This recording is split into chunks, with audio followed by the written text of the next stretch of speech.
मकर राशी 19 ते 25 जानेवारी 2026 साप्ताहिक राशीफल। मकर राशी, आजपासून जानेवारी महिन्याचा तिसरा आठवडा सुरू झाला आहे।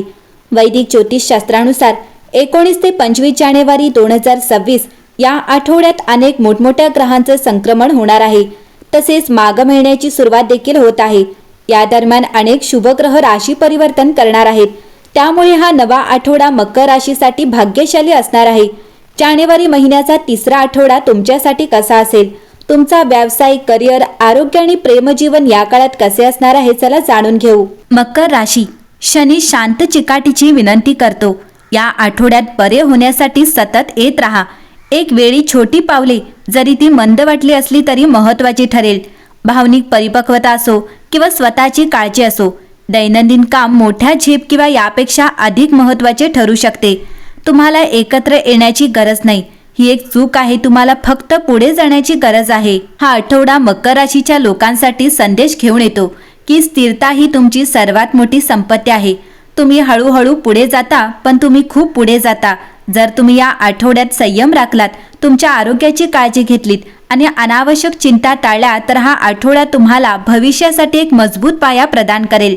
तुमच्या कामाबद्दलचे तुमचे समर्पण, शिस्त आणि जबाबदारीची जाणीव तुम्हाला शेवटी तुम्ही ज्या ध्येयासाठी प्रयत्न करत आहात त्याकडे घेऊन जाईल। हा आठवडा तुमच्यासाठी संयम, कठोर परिश्रम आणि आत्मसंयमाची परीक्षा घेणारा ठरेल। हा काळ तुम्हाला आठवण करून देतो की यश केवळ वेगाने पुढे जाण्यातच नाही, तर थांबून योग्य दिशा निवडण्यातही आहे। हा आठवडा आनंदाची क्षण तसेच काही चिंता घेऊन येईल, ज्या तुम्हाला हादरून टाकू शकतात। व्यावसायिक संबंध सुधारतील, प्रतिस्पर्ध्यांचा पराभव होईल आणि तुमची प्रतिष्ठा उंचावताना दिसेल। सुरुवातीला नवीन फायदेशीर करार होण्याची शक्यता आहे। वरिष्ठांकडून मिळणारे फायदे, अनुभवी व्यक्तीचा सल्ला आशीर्वाद ठरू शकतो। तुम्हाला कौटुंबिक आनंद मिळेल आणि घरातील वातावरण नेहमीपेक्षा चांगले राहील। उत्पन्नात थोडीशी घट होण्याची शक्यता आहे, परंतु ही घट तुमच्या स्थिरतेवर परिणाम करणार नाही। अनेक महत्त्वाचे संबंध प्रस्थापित होतील, जे भविष्यात फायदेशीर ठरतील। नवीन वाहन घेण्याचा किंवा नियोजन करण्याचा आनंद देईल। तुम्हाला परदेशातून चांगली बातमी मिळू शकते आणि एखादा शुभ किंवा धार्मिक कार्यक्रम आयोजित करण्याची शक्यता देखील आहे। या आठवड्यात तुम्हाला हे देखील शिकवले जाईल की प्रत्येक यश सहज मिळत नाही। तुमचे स्थान निर्माण करण्यासाठी तुम्ही ज्या परीक्षांना तोंड दिले आहे ते हळूहळू फळ देऊ लागतील। तुमच्या मुलांची चिंता तुम्हाला चिंता करू शकते आणि तुमच्या शब्दांचा चुकीचा अर्थ लावण्याची जाण्याची शक्यता आहे। राजकीय किंवा प्रभावशाली संपर्कांमधून मिळणारे फायदे सूचित होतात, परंतु तुमच्या शब्दांमध्ये आणि कृतींमध्ये संतुलन राखणे आवश्यक असेल। आठवड्याच्या मध्यात एखाद्या व्यक्तीकडून दीर्घकालीन आणि महत्त्वपूर्ण फायदे होतील। सहकाऱ्यांशी मतभेद होण्याची शक्यता आहे आणि भागीदारांशी संघर्ष टाळणे शहाणपणाचे ठरेल। या काळात धर्मादाय संस्था, रुग्णालय किंवा परोपकारी कार्यात सहभागी असलेल्यांची प्रतिष्ठा वाढताना दिसेल आणि जर तुम्ही अशा कामात सहभागी असाल तर तुमच्या समाजात तुमचा आदर वाढेल। तुमच्या पालकांचा आनंद आध्यात्मिक आनंद देईल आणि त्यांचे आशीर्वाद तुम्हाला नवीन ऊर्जा देतील। या काळात काही अनावश्यक भीती अनुभवण्याची देखील शक्यता आहे। सत्तेत किंवा प्रशासनात असलेल्यांशी जवळीक वाढू शकते आणि तुम्हाला तुमच्या वरिष्ठांच्या अनुभवाचा फायदा होईल।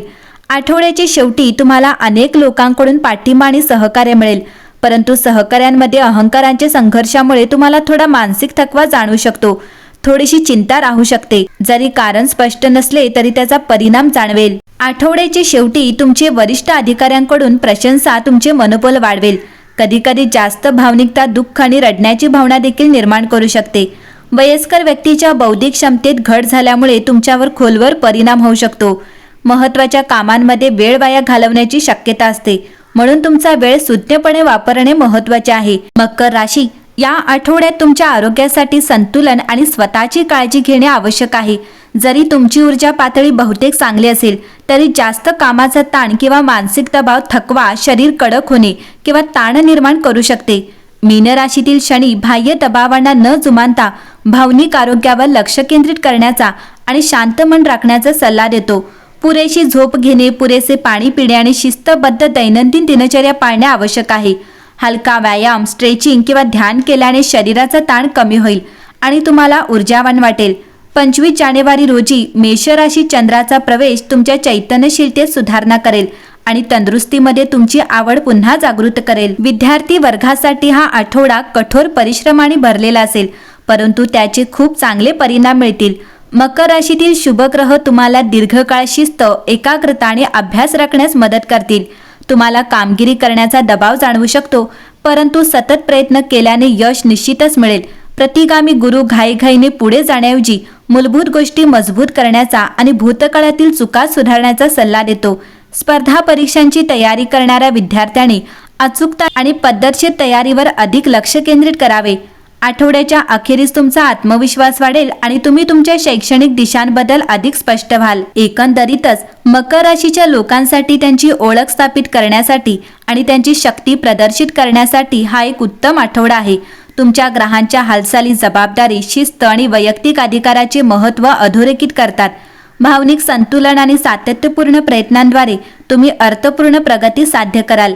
आठवड्याच्या अखेरीस तुम्हाला अधिक आत्मविश्वास, शांत आणि तुमच्या ध्येयांसाठी समर्पित वाटेल. मकर राशी या आठवड्यात शक्ती आणि आंतरिक संतुलन राखण्यासाठी दररोज ओम नमः शिवाय या मंत्राचा जप करा. शनिदेवाशी संबंधित आव्हाने कमी करण्यासाठी शनिवारी संध्याकाळी तिळाच्या तेलाचा दिवा लावा. शनिवारी गरजू व्यक्तीला काळे कपडे, काळे तीळ किंवा अन्नदान करणे शुभ राहील. तुमचे मन शांत आणि एकाग्र करण्यासाठी दररोज किमान 10 मिनिटे शांत ध्यान करा. तुमच्या दैनंदिन कामात पूर्ण प्रामाणिकपणा आणि शिस्त ठेवा, ज्यामुळे सकारात्मक परिणाम मिळतील. एकंदरीतच हा आठवडा मकर राशीसाठी उत्तम असेल.